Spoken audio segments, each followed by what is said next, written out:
Hi everyone, it's a pleasure to join you. My name is Penny Johnson. I'm a faculty member in the Administrative Professional Program at Madison College. In today's presentation, we're going to talk about tips and tricks for helping to manage and organize your work. I love giving this presentation to IAAP chapters because we're the folks who are already experts at managing and organizing work. It's the core of what we do. And this presentation is really just to remind ourselves of what we're good at, share some new tips and trends, and also maybe polish up those things that we've left along the wayside and bring them back up to speed. So before we begin, I'd like to tell you a little bit about myself. I began my career in the AP field straight out of high school, like many people my age. I didn't go to college to earn a degree as an administrative professional. I just went to work. My first job was as an office aide in a furniture store. So I was one of the people in the back of the store helping to process the paperwork and all that sort of stuff. It was a job I thoroughly enjoyed.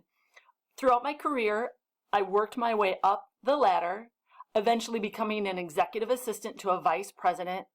That was a job I cherished, but I soon realized it wasn't what made me feel my best. I liked being out there in the action. So I transferred to another position as an administrative professional supporting 6 managers, and that's the job that I loved best. I spent 7 years there, and what I loved most about that job was not only did it let my expertise in helping others shine through, but it also took a lot of management, coordination, and organization, all the things that APs are good at. So now I'm a faculty member. I always kind of knew I wanted to be a teacher. I enjoyed every opportunity to volunteer, teach anywhere I could. So all the time I was working as an AP, I took classes. I took college classes and eventually earned my PhD from the School of Education at the University of Wisconsin. And those two passions got the opportunity to marry in my current position. I teach future administrative professionals and also actually current administrative professionals who were like me working in the field without a college degree. If you're interested in learning more about how a college degree might help advance your career or teach you new skills, I'd like to encourage you to go to madisoncollege.edu. We're located in Madison, Wisconsin, but the good news is we're 100% online, and we've been online for 19 years. We were first endorsed by IAAP in 2001, and we work closely with our IAAP members who are trying to achieve a college degree, either for job security or job advancement. We also transfer into 4-year bachelor degree programs. I believe, if I remember accurately, that our current curriculum allows up to 28 credits in lieu of your CAP. Your CAP brings with you what we call credit for prior learning. For example, I teach the internship class. I don't need you to take an internship, right? So we give you credit for that class. If you have any questions, search out our website, or you're welcome to contact me at any time. Just shoot me an email, which I'll share at the end of today's presentation. All right, now let's get back to work. We're going to talk about managing and organizing your work. Here's our agenda for today. We're going to start out by talking about project goals and why they're so critical and what role do we play as administrative professionals in developing and nurturing project goals. We're going to talk about specific tactics and tools for organizing your work. We're going to talk about all the ways in which you can master your workload. So when we're dealing with projects, a typical AP has multiple projects, multiple managers, multiple people asking for demands on their time. So how do we balance? How do we master all of this? And then finally, we'll review some fresh reminders about establishing a work-life balance, which is especially critical in today's environment where we're definitely not working in the norm. All right, so let's go ahead and get started. We're going to start by talking about our project goals. I do want to pause for just a second and encourage you, if you're on your laptop, to open up a Word doc or a notepad Or if you're a paper and pencil kind of person, grab a piece of paper. I'm going to ask you to jot down notes and thoughts as we move forward. I typically give this presentation live, and I use our chat feature to share ideas. For today, I'm going to need you to jot down your ideas, and then you can share with your branch members at a future date. Okay, so how do administrative professionals play a role in project management? We're going to talk about 4 things: establishing the clear goals, as I mentioned, but also then using those goals to motivate our team members and keep them motivated along the way. Not only our team members, but also us. We need to stay motivated as well. This is hard work, and it's a lot of work, but it's worth it. We're going to talk about specific project structure, just a reminder of our project management techniques, and then the specialized kind of support that we can give to our project teams. So when we're talking about goals for our project, I want you to think about a time where you ever worked on a team or a committee, or at my organization, we call them impact teams, where we get together to solve a problem and come with a solution. But sometimes we join these committees or teams and they go on and on and on. And we kind of lose sight of why we got together in the first place. Have you ever had that happen? I want you just to jot down a reminder to yourself of a team that you've been on that kind of lost sight of itself. Or perhaps this happened to you. This has happened to me. You've been assigned to a team that has lost its way, and you come in and the work is kind of floundering and people don't even remember why they're gathering.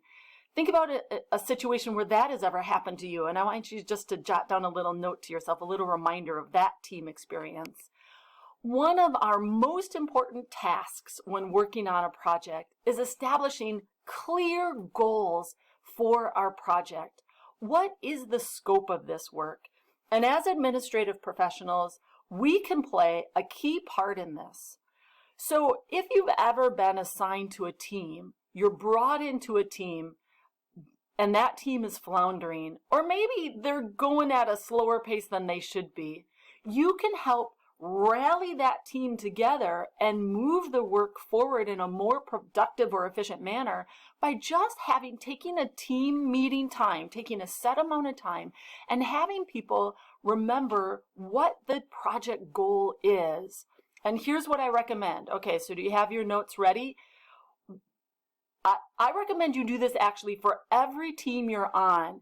Take a little bit of team time and ask your team members, what is the goal of this project? And just let them say it in their own words. They don't have to pull up the project charter. They don't have to get the definition of their team's purpose or anything like that. Just in their own words, what's the goal of this project? Sometimes you have to rephrase it because we don't call everything a project. So you could ask, what's the goal of our team meetings? What are we hoping to accomplish, or something like that? And have people just say it out loud. Now, when you do this in a team meeting, then I recommend, as the administrative professional, if you can have a flip board, one of those Post-it easels, or if your conference room has a whiteboard, or in today's environment, if you're using Microsoft Teams or other online remote meeting software tools, pull up the whiteboard in your online meeting tool, and just jot down the keywords. You don't have to capture the exact phrases. Now, if it's too intimidating to do that in front of people, you can do it within your meeting notes. You're just looking for, what are the key words? What are the words that stand out to you as they're talking about those project goals? And then as it rotates from person to person, you're looking for, what do people repeat?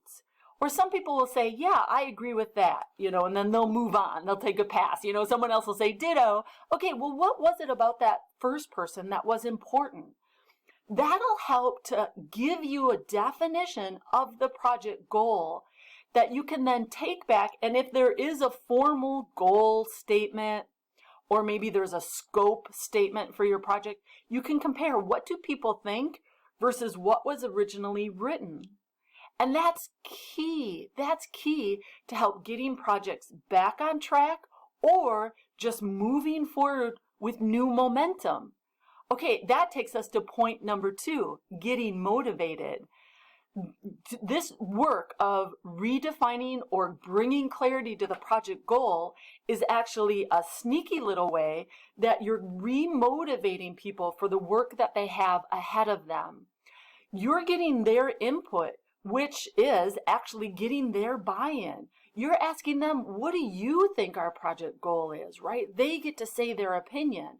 So you're wrapping in that next point of getting people motivated to get back to work. Also, of course, it serves sort of the logical purposes of you're looking for when people have maybe a sidetracked idea or an unclear idea. If they say, I don't know what our project goal is, then you can take the time to bring up the project charter or redefine it as a group. So if you're working on a team that has an unclear project goal, you can spend the next meeting, not at this meeting, but the next meeting then, just taking time as a team to redefine. Or maybe the goal is old or out of date. So let's redefine, freshen up our project goal so that it's applicable to today's work. Now, this is tricky as an administrative professional. We're not the team lead, right? We're not the chair or whatever it is they're going to call the team lead, but we have the ear of that project leader. We're there, or we should be there when agendas are created. If you're not doing that now with the project teams that you support, I highly recommend that you tell your team leader, hey, especially in today's world where things are changing and uncertain and we're all moving to this remote environment, tell your team leads before the next team meeting, can you and I connect to review the agenda? That should happen as a default every time anyway, right? It helps you to take better minutes. It helps you to have better clarity on what's the meeting going to look like. It gives you reassurance about what the expectations are for your work, and your team lead, although I'm just going to be honest, it can be seen as a nuisance, right? Because here's an extra thing I have to do. Now I have to get online to meet with my support so that we can review the agenda, but they'll find reassurance in it because you can flag things ahead of time, any errors or uncertainties, or, right, it'll help those team meetings go better by doing that agenda reporting. Okay, and then just as a fresh reminder, we APs, we know this, but that agenda must be sent out to your project team at least 24 hours in advance, right? So that they get the heads up of what the meeting's about. You don't want to sit people down for a team meeting and say, out of the blue, hey, what do you think our project goal is, right? Give them that heads up on the agenda first. Okay, so let's get back to this point of getting motivated. When you have a clear project goal, you can then measure your progress along the way. When your goal is fuzzy, it's hard to see how is our team advancing. We don't even know sort of what our scope is. And think about the times where people have different goals for a project. I've worked on committees where people definitely had different goals. We all had the same project charter, but people had their own goals for how they saw the outcome, right? And when they don't get to express those differences and come together on a common goal, progress is hard to achieve. Other ways that you might make sure that people are motivated to get the work done is to use incentives and block interference. And I just want to mention at this point that using incentives is tricky. If you can, congratulate people when they've done a good job at a meeting. You know, after a meeting's done, if they asked really good questions, just send them an email or back when we're all together again if you see them in the hallway. Or, accidentally bump into them. Do you ever do that where you know someone's going to be at the coffee stand, so you purposely be there when they're there? And just say, hey, you asked really great questions. Thank you. That little incentive, man, that goes a long way. That goes a long way. If your organization supports things like formal kudos to colleagues, do that for your team members. And keep track of who you've given it to and who has left to receive it. That's going to help you. You don't want to do it in an unfair manner, right? Because sometimes our rock stars are always rock stars and they're always going to get the kudos. Try to distribute that sort of incentive stuff evenly throughout. And that's going to take me to our next point, our final point on this. So I want you to think about a time when you've been on a team where maybe there was one or even a few people who were not helping the cause. Sometimes we have teammates who are assigned to a team and they begrudge the fact that they have to be there, or they don't understand what contribution they bring, or sometimes we just have to work with difficult people. We might start to see them as interference towards the completion of the project, or at least sometimes we feel like they're dead weight we have to carry along. What can we do about that? Because that's just causing extra work, extra heartache, an emotional toll. How can we shift that to block that kind of interference? What I recommend is that you stop and individually analyze each time you feel like someone's interfering with the work of the project. What is it about what they're saying or presenting or doing that feels like it's interference?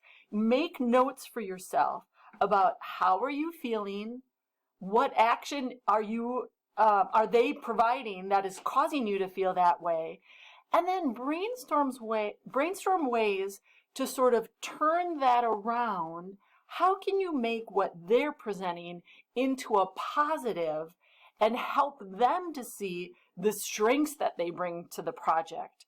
Okay, so this is tricky, right? You're like, what? How? Okay, let me give you an example. So last summer, I had to work on a project where one of our teammates was just that kind of difficult person who was always going to think the negative of everything we had to do.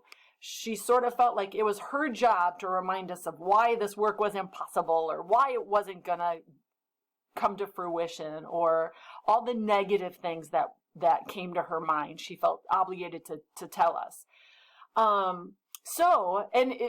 It was irritating to others. It brought the work down because then we'd have to stop and talk about those points and get back on track again. So it slowed us all down. So what could I do? I was the support to that team. What could I do to help block that kind of interference?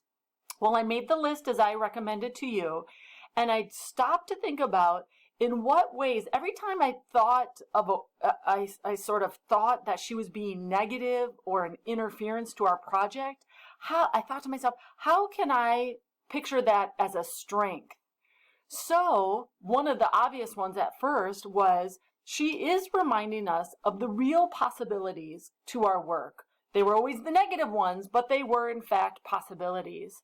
So in that way, she was ensuring that our work was going to be the best that it was going to be, because we had to account for every possible negative consequence. We had to address it, think about it, and have ways to ensure that that wasn't going to happen.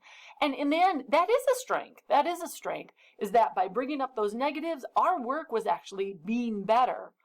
So when she continued to act in that manner and say those things, I started to respond differently.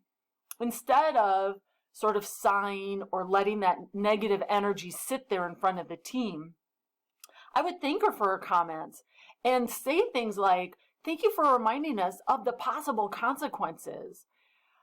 And then there's a couple ways, you guys know what to do, right, as APs with this. We can table those. We can make a list of those. Thank you. I've noted that in the minutes. We'll come back to that when we have more time at a future date. So you could sort of table it. You can address it as the team wants. So as the AP, right, we're taking minutes. So, thank you for that comment. It's going to help to make our work better in the long run. Let's ask the team, should we address that now or should we save that for later? Is it worth addressing? Or do we feel confident that we can move forward without actually worrying about that particular thing, whatever it might be, right? So trying to turn around, give value to her comments, ask whether or not we have to address it, or see if we can table it, and see how it strengthens our work as a whole. And some people might think, oh, that's the wrong approach, Penny, because you're giving her attention, so she's going to do it more. And in truth, she was doing it to get attention, right? She thought that was what she had to do for our team. That was her job, was to remind us of the negative stuff. So she was seeking that attention anyway. I wasn't giving her attention. She was sort of demanding it anyway. I was just recognizing that that's what she was doing. And it did allow her to feel that recognition and slowly turn her attitude. Because after a while, when we would table things, and sometimes people would say, no, I don't think we have to address that concern. I don't think that's a part of our project scope. I don't think we have to worry about it. Or let's wait and see if that comes up again later. Then she began to see that she didn't have to bring up every single negative consequence, that we would listen when we thought it was of value, and that we would honor her contribution to our team. Instead of constantly fishing for attention, she would then save it until she really thought it was of value to the team. It helped block that constant interference, right? She didn't automatically become Polly Sunshine, but it helped to mitigate that interference and really help us move forward in our work instead of walking on little pebbles all of the time. We saved our energy for when we had to get to a big boulder. Okay, let's move on. Those are all the ways that we can help ensure our project goals are clear and that we can help maintain our motivation. Let's talk now. So those are our first two. We've covered how to have what we can do as administrative professionals to help have clear goals and support them, help others get motivated and stay on track with the work. Let's now talk about some project structure ideas, tips and tricks for our actual project structure. Most of us have heard about SMART goals. They're kind of an outdated, old-fashioned approach to identifying goals for the project. When we're talking about the actual project structure, the project management techniques that we have to apply, I recommend the DAPS procedure to outlining our actual project goals. So when you're working on a project and it comes time to identify the goals or revisit the goals, and you need to have it officially done for your project charter, I recommend this method, the DAPS method. It's very similar to SMART goals. If you've done SMART goals in the past, you'll see that it harkens on some of the same themes. Let's go through these one by one. So D is for dated, right? We need to understand whether we're looking at short-term goals or long-term goals. So I'll give you the example of my students. Quite often I ask them, what's your goal? And they'll say, to graduate. Well, okay, is that within the next year, 2 years? Are you looking at a 4-year plan? Is it a short-term goal or is it a long-term goal? Because that will impact then the actions that you take to achieve that goal. So have a date for your project goal. And then understand whether it's short-term or long-term, either within months or more than a year. The A stands for achievable, right? We have to have realistic goals and they have to be within our control. And this is very interesting. Because sometimes organizations will begin projects. If you've ever been on a committee or these sort of organizational wide projects where it's a very large goal that the team needs to complete. I was on a project team once where we wanted to address the issue of our organization was rallying behind the theme of environmentalism, and we wanted to figure out, was there a way that we could reduce the number of single driver vehicles that came to our parking lot, right? People driving by themselves to work, parking and driving home again. Could we reduce the number of vehicles? So that's a very lofty goal. Well, some would say it's not realistic. You can't tell other people not to drive to work, right? It's not within your control whether or not they choose to drive their car. But in fact, it was realistic and it was within our control. We just had to look at the things that were in our control. So reducing, giving a stipend for bus passes, giving monetary rewards for carpooling, establishing bike stations and locker rooms to help incentivize people bringing their bicycles or walking to work. So at the big picture, some people were saying, oh, that's not realistic. You'll never achieve it. We only had to turn our lens and look at what was within our control. Okay, the first P stands for personal. So a thing like reducing the number of single-use vehicles, single-use vehicles to our organization. Like how is that personal to, right? Well, you have to be mindful of the people who care about this sort of thing. they're going to feel a personal connection to the work. It can't always be done, right? Oftentimes our bosses assign us to project teams. That's when I have to stop to find my own personal connection to this work. And I'll be quite honest with you. When I was given the opportunity to join that team, environmentalism wasn't something near and dear to my heart. Of course, I cared about it. I live on this planet, but I didn't have a background in it. I wasn't especially active in any kind of environmental movement. But I could see why this was important, and I could see why my work on this team was important. I made it meaningful and personal to me. Now, how do you help others with that, right? Because some other team members aren't going to know to make it personal. I recommend that you just have a cup of coffee, pull them aside and say, hey, can I meet you? Well, all right, this is when things get back to normal.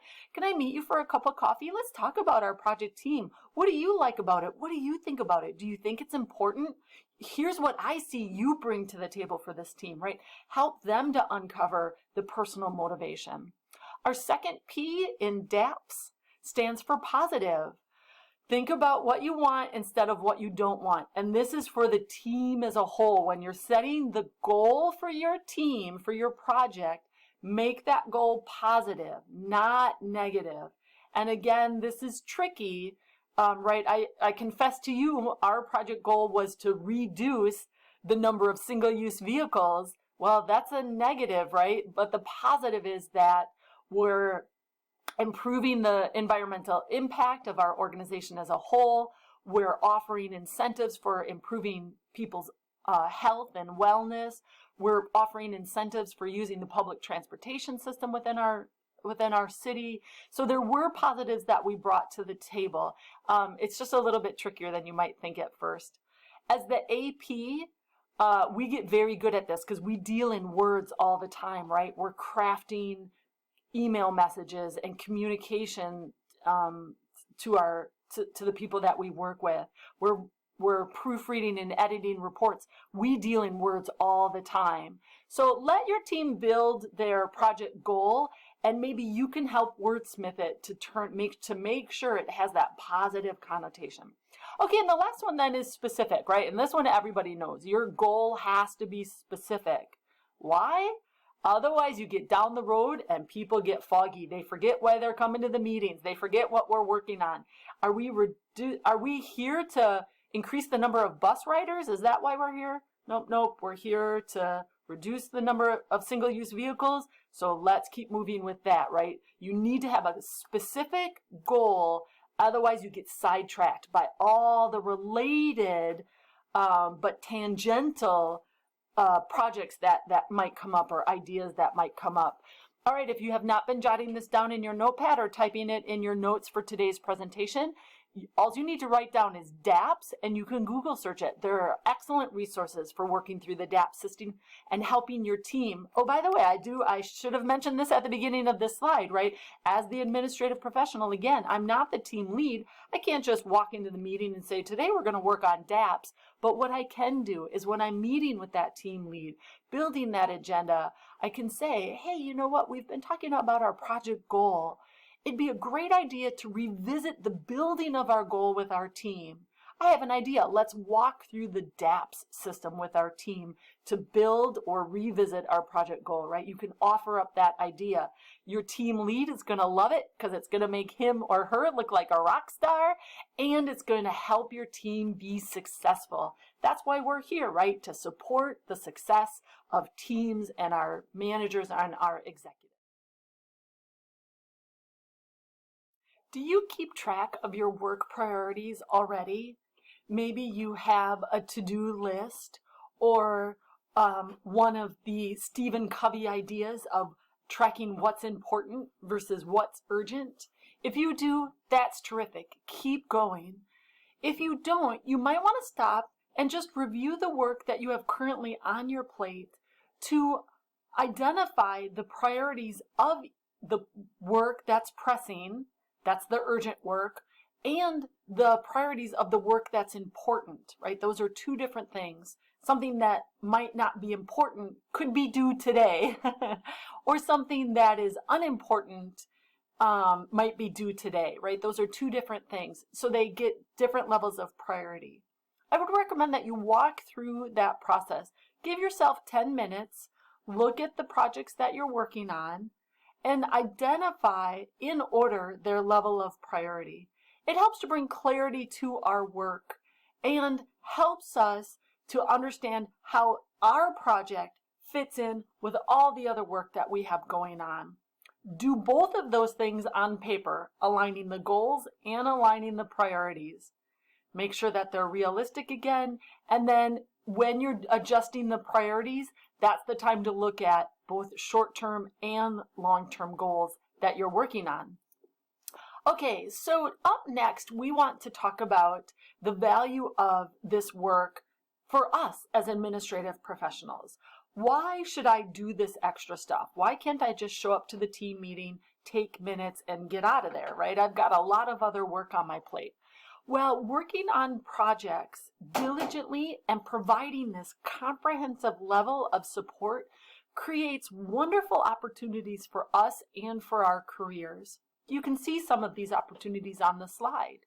We get the chance to practice new skills. And by practicing new skills, we're making ourselves valuable to our organization. In addition, new skills make us valuable as a job candidate. Even if you don't want to stay at the organization you're currently working at, the opportunity to gain new skills makes you a valuable employee, either there or somewhere else. So we also have the opportunity of possibilities. When you're working on projects, you don't always know who among the project members are going to come and go, who's up next for working on a specific area of the project. Maybe the team leadership will change. Maybe project members will interchange. In addition, the people who are on the project, even if they don't change, they know other people. So there's a good possibility that you're expanding your network, getting to know other people or getting to know people you already work with in new ways. Networking is essential for a strong career and for career advancement. It's still true. The old adage is still true. Our career is 80% dependent on networking. All right, the other opportunity I have listed here is timing. So timing is everything. You might not have the chance to practice new skills if your work plate is full as it is. That's okay. Get through this portion. Maybe you can tackle a new skill in the next fiscal quarter or whatever. This is especially true for the time that we're in now, right? We're dealing with a lot of new normal. I don't have to worry about mastering Microsoft Teams. I can know enough to get by and support my project members, and then I'll take training on it later, right? So timing is everything. I already talked to you a little bit about relationships, but as you're working on projects, I would encourage you to actively expand your circle. It doesn't have to be that the people you want to build a relationship actually work on your project. You might look around your organization and look at other teams and other projects that are in action. See who's on that project team that piques your interest, that you think you might learn something from, and talk to that person. Ask for their advice. How is your team doing with their project goals? How is your team doing with moving forward to the achievement of those goals? How is your timeline looking, right? New relations can be built. You can expand your circle just by the experience, right? They don't have to be on your team. You can relate to them by asking mentorship questions, trying to get their advice, relaying your own experience, right? Just bonding in that method.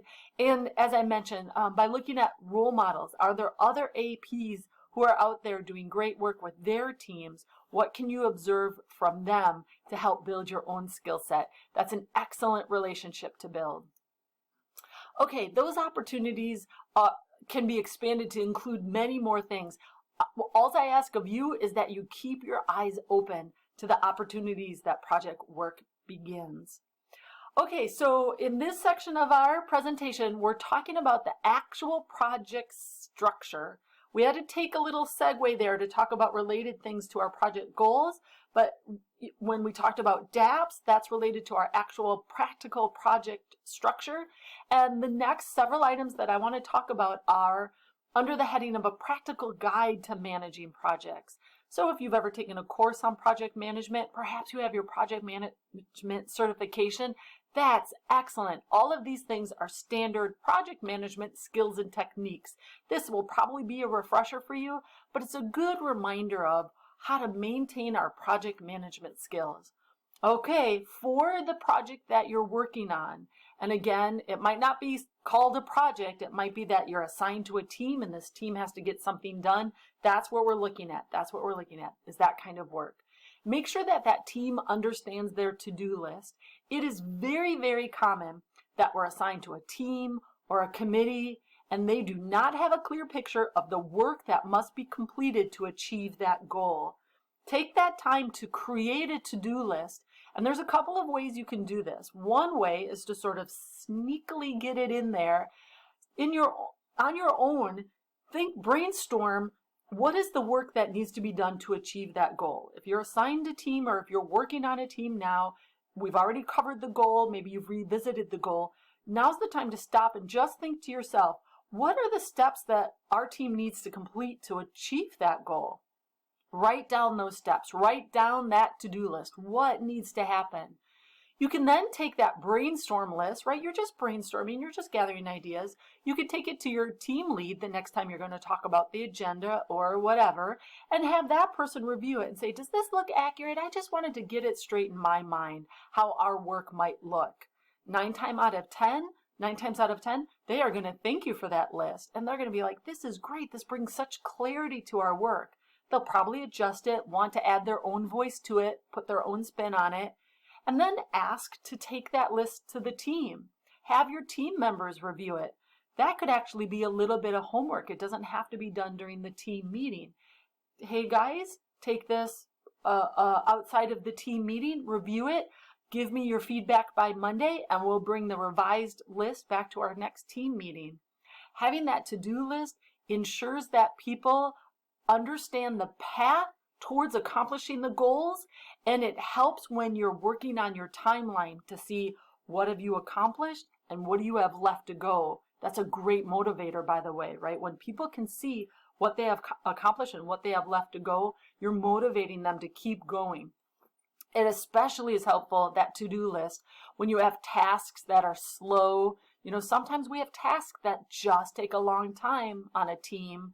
It just takes time to get through all those people bringing their heads together. So when you have that to-do list, it's okay to have that time where you're sort of stuck in the weeds. That's all right. You're reminding, you know the longer path, you know you'll get past this point, and there'll be a time where you get to move ahead and move quicker on other items.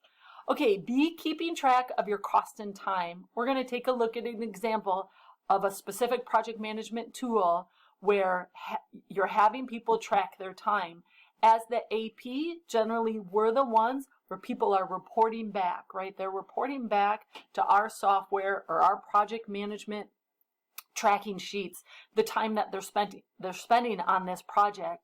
As the AP, it's up to us to make sure that people are reporting regularly. You don't want to let them delay, right? And they will. It's a human nature kind of thing. Oh, I've got to report my hours for this week. They'll put it off and do it at the end of the month. Don't let them, because it'll generate inaccurate numbers. Send that reminder every Friday. You need to report the hours you've worked on this project for this week, right? Or whatever it is. If it's a bigger project, it's every day. If it's a slower project, maybe it is once a month. But get those numbers and keep track of those numbers. It's a pain, right? It's one of those work items that's kind of a pain in the neck to do, but we do it because it, again, helps with that sense of accomplishment, and it'll help with the next project. When you have accurate numbers on how much time did you actually spend developing the project goal? I mean, it seems that's just one small task of a large project. How much did it take you? A day? Did it take you several days? Did it take people a couple hours on their homework? track that time so the next project, then you know how much time to budget for that step. It'll help you to be more efficient. You'll know when the team is slowing down and you need to sort of help them speed up a little because you've tracked that sort of project for other teams. Give tasks structure. So on your to-do items, it's okay to have great big tasks like create a project goal, but then give it a little structure, right? Underneath that task, maybe write down, you're gonna go through the DAPs, you're gonna brainstorm goal statements, you're gonna brainstorm project scope, right? Give it a little bit of structure as you move forward. Start with that to-do list, that's fine, keep that. But then as you go forward and you're working on these things, give each item a little bit of structure, again, to help you be better at supporting teams in the future. And what it'll do also in the end, it'll set you up to be the rock star that you are. When you do these things for your teams and your projects, other people are going to come back and they're going to ask, wow, how did you achieve such success? How did you get all those people to move forward in such an efficient manner? Well, it's because we paid attention to all of these details. And by the way, this isn't a magic list. This is the standard list of what we do for project management. Okay, oh, I'm sorry, I should be clicking along the way here. That's our estimate time and cost. We talked already about giving task structure. Let's talk about assigning resources.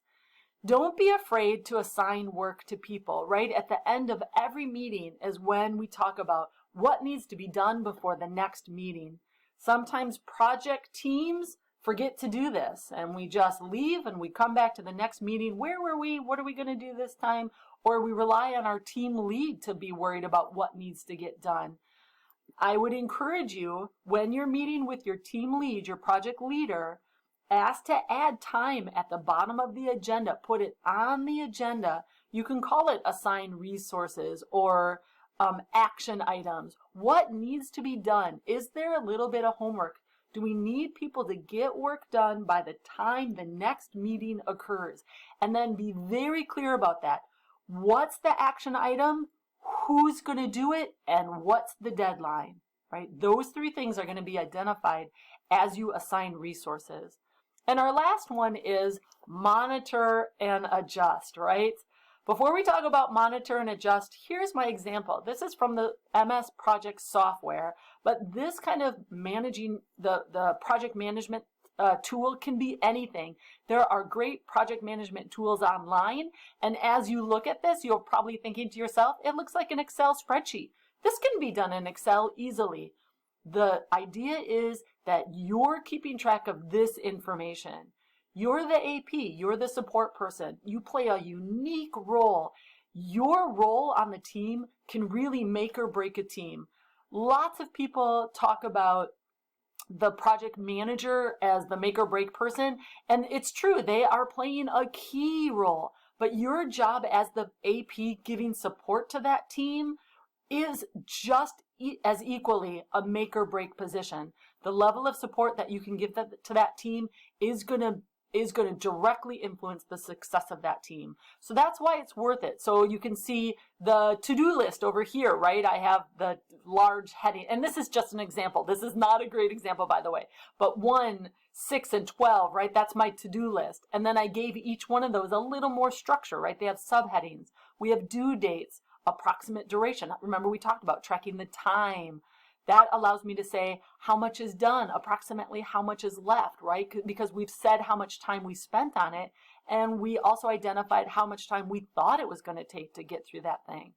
So that's the kind of work that you want to do when you are managing your projects. The last thing we're going to talk about is this idea of monitoring and adjusting. Let's stop for just a minute and talk about this last point of project management tips and techniques, and that is the idea that we need to monitor and adjust as the project moves forward. In this step of the process, the AP can play a critical role because everyone is so tuned in to their piece of the project and the tasks that they have to get done that it's often hard for people to see what needs to be adjusted. And no one really is giving that outside global view so that they can help provide recommendations while they monitor the project as it moves forward. So as the AP, we're in a great position where we can sort of take a step back from the project, look at it as an observational piece, and make recommendations. Does someone seem to be attending the team meetings but not fully invested?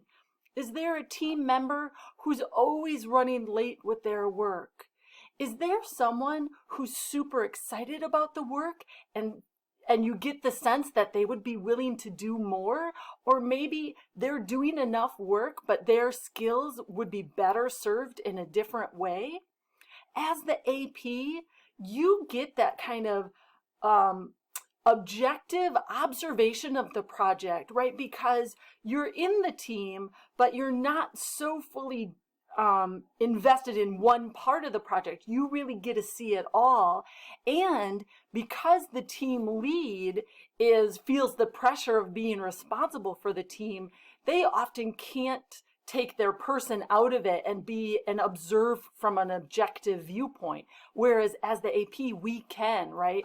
It's the leader often feels like they have so much at stake that they can't really be objective in their viewpoint on certain occasions. And the APs, we can do that. So what I would recommend that you do to help your team be as successful as possible and to really make this project succeed is to put on your researcher hat, be the Jane Goodall of your chimpanzees, and you're just going to observe. Think back to the last few meetings. Think about the progress that the project has made, and what are some observational notes? Just notes. They don't have to be a recommendation. They can just be observational notes about, well, this is the sense that I'm getting. This is what I think when I see our team meeting and moving forward. Create for yourself just some observational notes and then keep those notes for a little while over time. That'll help you to start to see themes or recommendations that might bubble up from those observational notes. And that's what you want to then take to your team leader.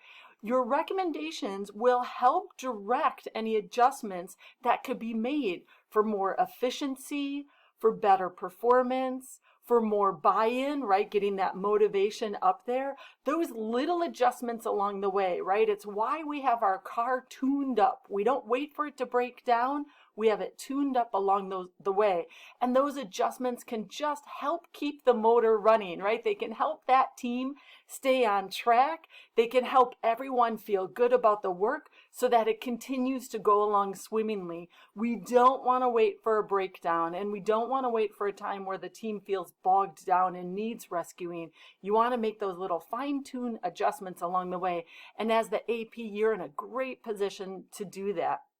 Now, if you're keeping your observational notes and you can't really see any recommendations or adjustments needed, that's great. From your observational notes, then say why you don't think things need adjustment. That are people coming prepared to the meetings? Are they turning in their work on time? Do they seem invested in the work and motivated to continue on? Are those the things you're observing? And then maybe add a little more to each one, like why? Why do you think people are motivated and continuing to work efficiently? What is it about your team meetings that make them productive? Just add little whys, and that's what I'd like you to submit to your team lead as just a check-in point, just to say, hey, things are going really well. Kudos to you for running such a great project. Here's what I've observed. These are the things to keep doing because they're working well. So that's all of our monitor and adjustment. And as you can imagine, you're going to do this at regular, consistent points throughout the life of the project. So it really depends on the project that you're working on. But for a typical project, you want to do this once every 3 months if it's a long-term project, right? If it's a shorter project, maybe keep going with it every week or so. All right. Monitor and adjust till the end of the project is there. So let's review all of the things that we've learned about our good project management techniques in the view of supporting our project teams. I mentioned this earlier, But just as a reminder, as the administrative professional, we have a unique role when working with projects and project teams. And so coming at it from our angle is a little bit different. And we don't always hear about this when we take project management training. So I'm going to end our project management section of today's presentation by going over the things that we learned from the angle of the administrative professional. So you can see here on this slide, I start with purpose, and that captures everything that we talked about when we talked about project goals and project purpose. Don't forget, I kind of snuck it in there a little bit a few times, but not only do we have to attend to a clear understanding of the project goal, that every member has the same goal in mind, and that we're constantly seeing our progress towards that goal, but then we're also ensuring that we're not escaping the scope of that goal, because it's so easy to do, right? This happens in our everyday lives, and it happens on every single project that we're going to work on. We have a goal, but then we think, oh, but I could just do this too, or that we could just expand it to include this. You know, we have to always be mindful of keeping our scope tight so that we're not distracted or sidetracked by all of the related projects that come along. Okay, so all of that fits under the heading of purpose. What is our purpose as a project team? Because for us, our project won't be successful unless our team is successful. So as the AP, we have to do all the things that we're used to in supporting projects, all of the creating documents, filing, keeping up reports, minutes, agendas, things like that. Like, we're used to that project management stuff, but we also have to be mindful of that work as it supports our project team as well. Okay, speaking of agendas, so if you have not already, every team meeting should be defined by an agenda. And we're in a very kind of strange time with agendas. I don't know if you've felt or heard the buzz about this. I've talked to a few APs who organization-wide, their administrators have decided that we don't need agendas. It stifles free thinking and brainstorming, so we should go to our meetings without agendas. And I'm here to tell you that that's fine, but not on a project, not when you're working on a project where we need to constantly be efficient, productive, and moving forward. And the best tool you have for that is your agenda. Your agenda gives people a heads up so they know what is expected of them at the next meeting. It gives the meeting leader chunks of time so that they're not going on and on about a certain point that's important to them but not important to others, right? That agenda is crucial. And so just a couple quick reminders. I know you already know this, but it's good to be reminded. Agendas go out a minimum of 24 hours in advance of the meeting because you need your people. One of the things the agenda does? It helps them prepare for the meeting. So if you haven't lately, you should also, so send it out 24 hours in advance. You should also remind your team members, and this includes your team lead, right? They're human too. They're going to forget that it's the expectation that they'll review the agenda before they come to the meeting. So just remind them, hey, everybody, before our Wednesday meeting, the agenda will be sent Tuesday at noon. Don't forget to take a look at it before you come to the meeting. And that takes time to get people used. If they haven't been doing that, right, don't expect them to be perfect the next week. It'll take time, so it'll take constant reminders for a little while to get them back into that rhythm of reviewing that agenda before they come. Also on your agenda, leave time at the end, leave a little buffer of time at the end of the agenda so people can ask questions for the next agenda or provide items that they think should be added to the next agenda, right? Now that we're going to use our agenda as a tool for helping our team be successful, let people contribute to that agenda. And as always, like we do regularly at the beginning, people will approve either officially or unofficially. Ask people, do you have any, unofficially you can do it this way. You can just ask people, did you look at the agenda before you arrived today? Give the agenda a quick look. Do you see any corrections or changes that need to be made? Then the meeting can begin. If you're in a more formalized organization, right, you would have the team review the agenda and give their formal approval at the beginning of the meeting. And then the other thing I was talking about is at the end of the meeting for the next time. let people, does anybody have anything they think we should add to the agenda for next time? Let them have that input. It also gains their buy-in because then they're a part of the planning and the action. Okay, so don't forget that to use your members, leverage your members. They are the ones who are going to make this project successful. So you need to leverage their talents, right? What are their strengths?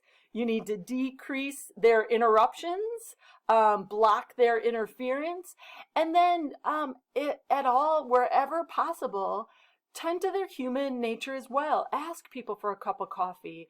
Run into them in the hallway, right? If you know that someone has a 12 o'clock meeting, be in the hallway when it gets out at 1 and just walk with them and, hey, how's it going, right? Don't forget that they're human too, and connect with them on that human level, that if they're going through a rough time at home or if they're stressed out about other things at work, you can be mindful of that. We can still treat them as humans and help them succeed on our projects as well. Under the category of timing, that's all of the things that we do to help make sure that activities get done, that we're moving forward, that the work continues to grow, that we see that path, we see where we've come to and where we're going, and that includes things like estimating the amount of time it should take us to do a certain activity. And did we reach that estimate? Did we go over it or under it? So we're always being mindful of our time, which bleeds into the tracking of the progress and milestones. When your team meets any kind of significant milestone, you want to be able to recognize that. So even if you have to sort of fake it for a little while, we're just coming out of spring and entering summer. So maybe now is the great time to have a end of spring celebration for the team. What did we accomplish over the winter and spring months as we enter our summer months? Right, that we have the chance to recognize milestones so that we can come together as a team. It's a great bonding activity. And it also, again, helps people to see what they've accomplished to get them motivated for the time ahead. Now, the last one's hidden a little bit, but there we have it, our team support. Again, a reminder that as the AP, we're there to provide that professional support. This is what we do. We support others, and that includes supporting project members and supporting teams. This is what we're good at, both professionally and whenever you can, give it that personal touch as well. All of this work, these are the little details of our AP career that help to make us shine as the administrative professionals that we are. So sneak in little times when you can tend to these things. It doesn't have to encompass your whole day. 5 minutes at the end of the day to connect with someone, or send somebody a little note saying, hey, thanks for a great job at the last team meeting, or 5 minutes on a Friday just to make sure your agenda's in a good place where it's ready to be mailed out the next week, or whatever it is. Sneak in these little things to give your team quality administrative professional support.